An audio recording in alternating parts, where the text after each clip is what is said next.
sa kanam bat kaburom jong way ni kriu kraw na kajela kata PA Sangma kanihu tura campus kala penlong ya ka 7th PA Sangma Memorial Lecture ha District Auditorium tura ha kani sngi lawan bani shimanda na way na kinong to kubor bala pau bha ubadeiru u editor in chief jong ka the print u jaka Gupta habakren hagani kasngi uni unong top kubor ulapan kan mau ya upurno sangma ba omdan bala ban shimti ya ka jaka jongu kamtam nagi pajba riewlum Gupta ula ban rabda ka baong mau PA Sangma udai unong ai mansim bat Nongïalam ba shisha ba hikai bat yalam ban le ya ka babha ha ka em kamtam kum u politician u hikai ya ki khon ban bu ya pajba hakman bat ban pej ba ka ei ka bakirai kandai ke babha bat na ka banta ke jing mantoy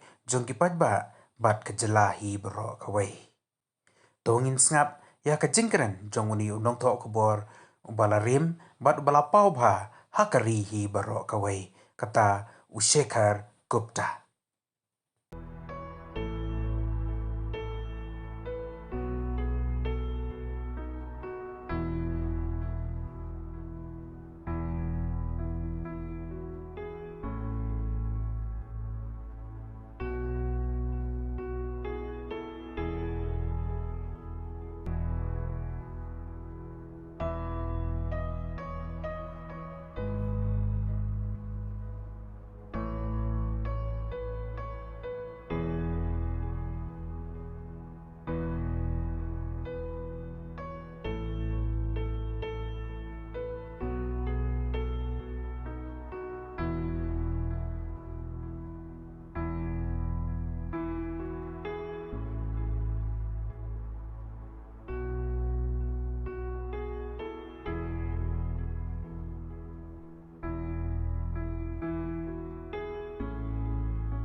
One regret is that I was the Indian Express correspondent in the Northeast between 1981 to 83.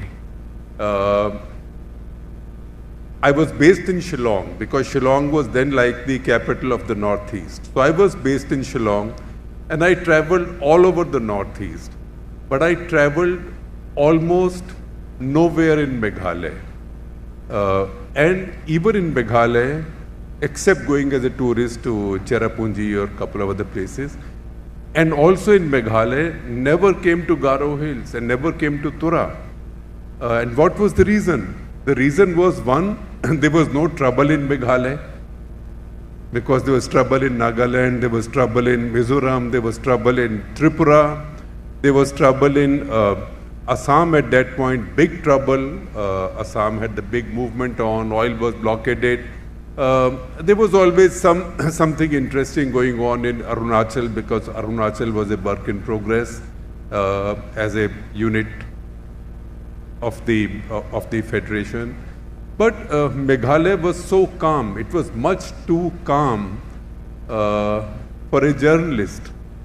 So I was very happy to be in Shillong, didn't travel. And so this is a box I had to check on my CV that I've been to Garo Hills and Tura.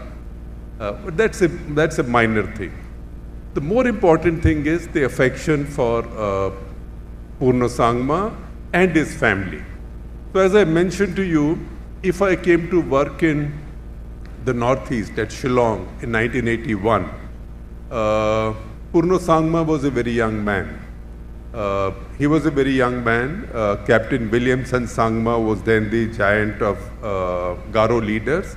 It was the Williamson Sangma, Bibi Lingdo, that era.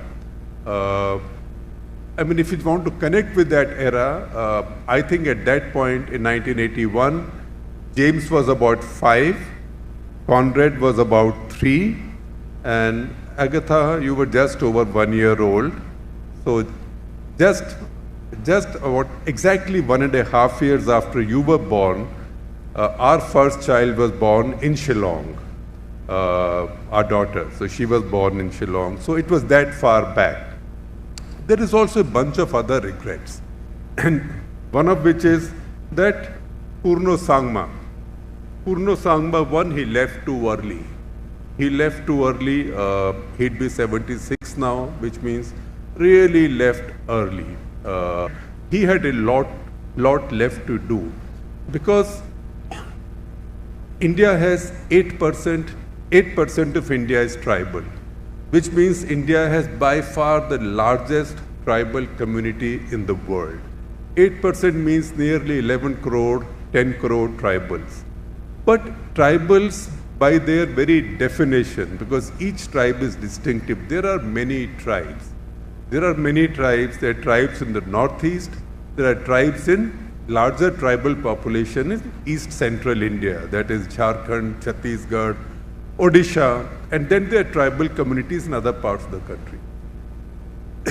We've never really had national tribal leaders, because usually tribal leaders end up being leaders of their own tribes. They don't become leaders of the tribal communities, speaking for the tribal cause, tribal point of view across the country. There have been very few like that.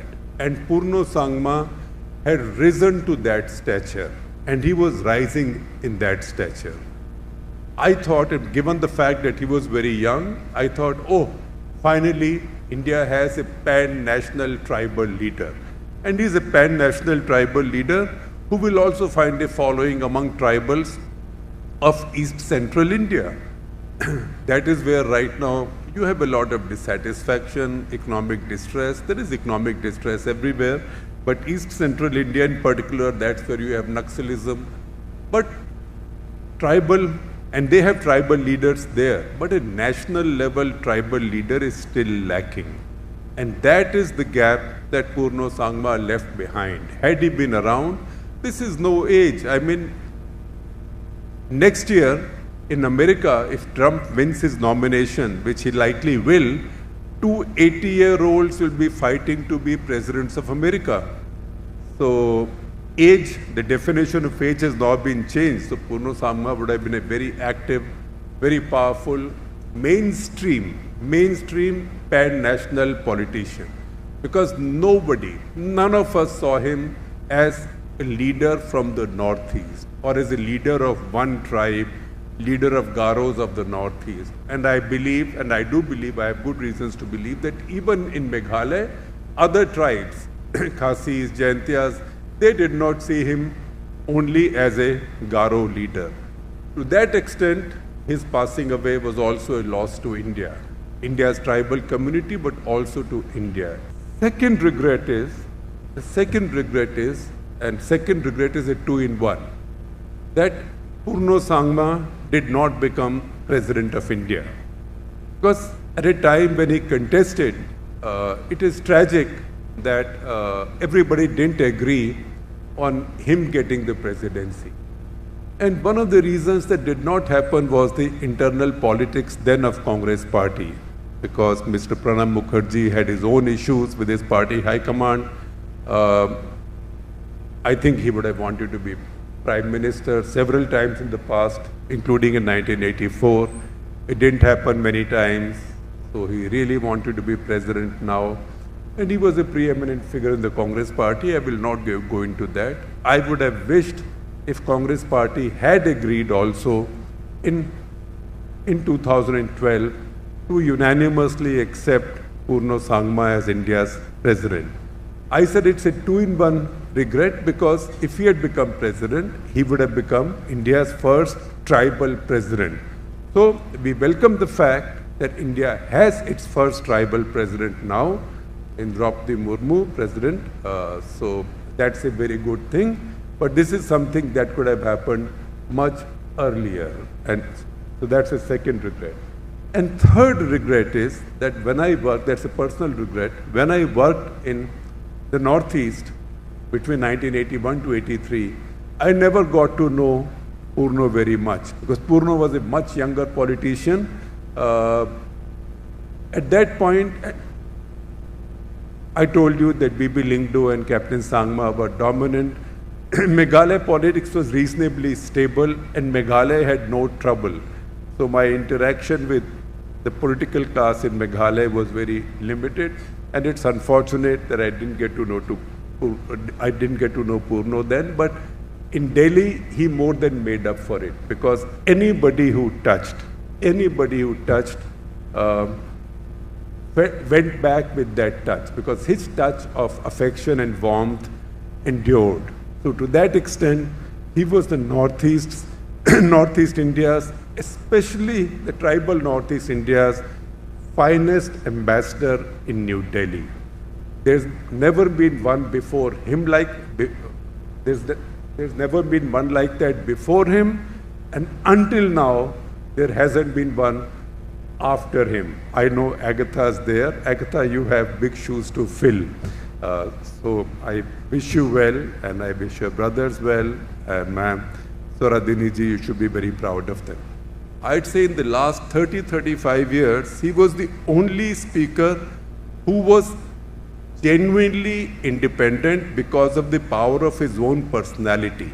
Because he combined charm with some of these tactics, management tactics, and also his own stature to raise the position to a certain level. Because speaker in our democracy provides stability. We undermine that position, but speaker provides stability to our politics. And once speaker goes and sits in the house, then has to be unmindful of who has what numbers in the house. So, say post 1984, if BJP had only 2 MPs in the house, then the speaker should have been unmindful of those 2. But see what kind of JPC that parliament ran in Beaufort. That JPC under Shankaranan was a sham. The speaker has a big role in these areas, and Purno had really raised the stature of the speaker's chair, which is one more reason that I think he really needed to become the President of India, because if he did, he would have also raised the stature of the position of the President of India.